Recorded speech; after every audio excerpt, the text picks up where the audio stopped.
Hello students, आप सभी का फिर से स्वागत है। बच्चों, आज हम सबसे पहले सरफेस इंटीग्रल को पढ़ेंगे। सरफेस इंटीग्रल को हम कैसे फाइंड करते हैं by the help of vector calculus. प्यारे बच्चों, ये जो चैप्टर है सरफेस इंटीग्रल, ये वेक्टर कैलकुलस का ही पार्ट है, that is integral calculus text book से लिया गया है। बच्चों, सबसे पहले हम सरफेस इंटीग्रल का हम आगे भी यूज करते हैं स्टोक्स थ्योरम और गॉस डाइवर्जेंट थ्योरम में। दैट इज जब भी हम स्टोक्स थ्योरम का वेरीफाई करते हैं तो वहाँ पे बच्चों लाइन इंटीग्रल और सरफेस इंटीग्रल की वैल्यू बराबर आती है, और जब हम गॉस डाइवर्जेंट का वेरीफाई करते हैं यानी बच्चों प्रूव करते हैं तो वहाँ पे सरफेस इंटीग्रल और वॉल्यूम इंटीग्रल की वैल्यू बराबर आती है। तो सबसे पहले बच्चों हम चेक करते हैं कि सरफेस इंटीग्रल होता क्या है। तो यहाँ पे बच्चों any integral which is to be evaluated over a surface. बच्चों, आपको कोई फंक्शन देगा, उस फंक्शन की किसी सरफेस पर इंटीग्रल की वैल्यू फाइंड करना इज कॉल्ड सरफेस इंटीग्रल। बच्चों, मैंने आपको प्रीवियस लेक्चर में बताया था कि लाइन इंटीग्रल की डेफिनेशन, वहाँ पे बच्चों कोई कर्व था, उस कर्व के अलोंग इंटीग्रल की वैल्यू फाइंड करना है। यहाँ पे बच्चों आपको कोई सरफेस देगा, उस सरफेस पर या उस सरफेस के अलोंग इंटीग्रल की वैल्यू फाइंड करनी है, तो बच्चों आपको वेक्टर इंटीग्रल बोलते हैं। बच्चों, यहाँ पे कोई एस इस टाइप का सरफेस है, डी एस इसका एक स्मॉल पार्ट है, और यहाँ पे जो एन दे रखा है बच्चों यूनिट नॉर्मल वेक्टर है। बच्चों, यूनिट नॉर्मल वेक्टर जो होता है, कोई भी वेक्टर आपने 12th स्टैंडर्ड में पढ़ा था, यूनिट नॉर्मल वेक्टर किसी वेक्टर को उसकी लेंथ से डिवाइड करते थे वहाँ पे बच्चों, तो is called unit normal vector. तो यहाँ पे बच्चों सरफेस वाली बात है। बच्चों, इस थ्योरम का ये सरफेस इंटीग्रल का बच्चों स्टेट मैथमेटिक मीनिंग है कि surface integral F dot DS. F यहाँ पे बच्चों कोई वेक्टर पॉइंट फंक्शन वो आपको एग्जाम में देगा, और डीएस भी बच्चों आपको एग्जाम में देगा।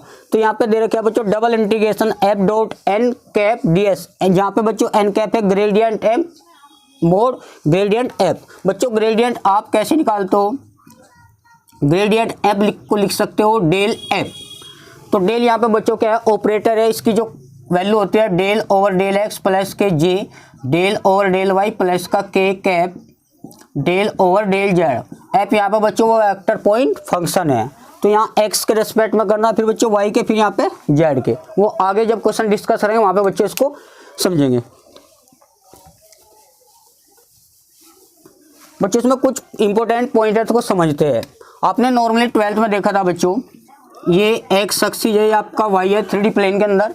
तो यहाँ पे बच्चों x ये आपका y ये आपका z है। बच्चों, x अक्ष के जो एलोंग है यूनिट वेक्टर बच्चों i कैप था, और यहाँ पे बच्चों y के कंपोनेंट यहाँ पे j कैप था, और ये z बच्चों यहाँ पे k था।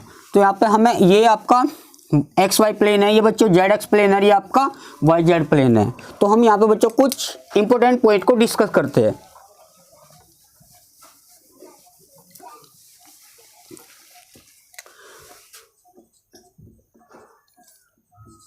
नोट बच्चों, सबसे पहले let R be the projection of S on X Y plane.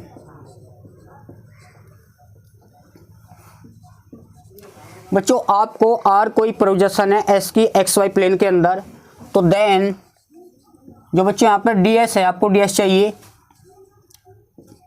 बच्चों, एक्स वाई की बात करिए तो डी एक्स और डी वाई, और नीचे बच्चों यहाँ पे एक्स वाई है, यानी किसका कंपोनेंट? जेड का नहीं है। जेड के एलोंग वेक्टर क्या होता था बच्चों?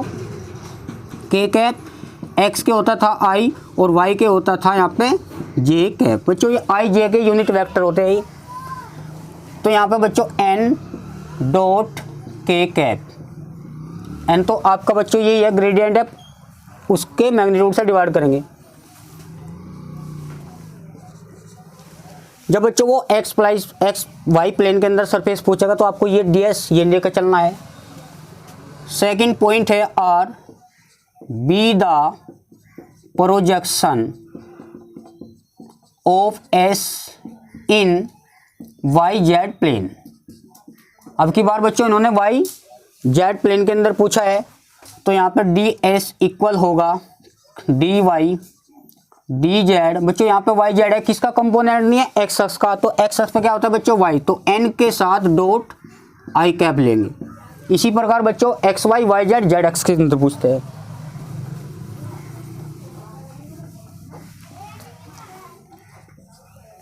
let R be the projection of S in Z X plane.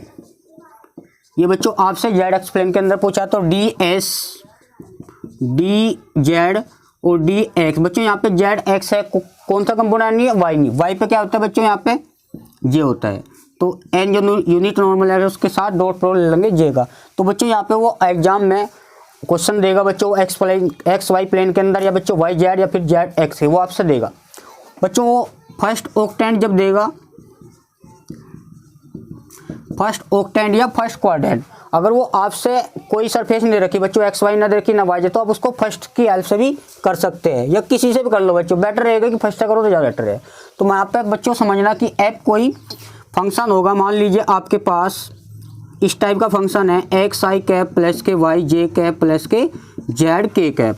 और बच्चों ग्रेडियंट एफ वो सरफेस देगा, मतलब इस टाइप का एक्स स्क्वायर प्लस के वाई स्क्वायर प्लस के जेड स्क्वायर इक्वल 1। बच्चों ये आपको जो एक स्फीयर होता है, सॉलिड स्फीयर, जिसके सेंटर क्या है बच्चों 0,0,0, उसको बच्चों हम एफ एज्यूम करना है। एफ की हेल्प से बच्चों आप ग्रेडियंट एफ निकालेंगे। ग्रेडियंट होता है बच्चों डेल एफ, और डेल एफ की जो वैल्यू बताई थी i del over del x j del over del y plus का k del over del Z. यहाँ पे बच्चों एफ है एक्स स्क्वायर प्लस के वाई स्क्वायर प्लस के जेड स्क्वायर। तो हम इसका एक्स का रेस्पेक्ट करें, फिर वाई का रेस्पेक्ट जे लिखेंगे, फिर जेड के रेस्पेक्ट करें बच्चों 2z के लिखेंगे। तो बच्चों आगे हम क्वेश्चन पर डिस्कस करेंगे। तो मिलते हैं बच्चों नेक्स्ट लेक्चर में। Thank you.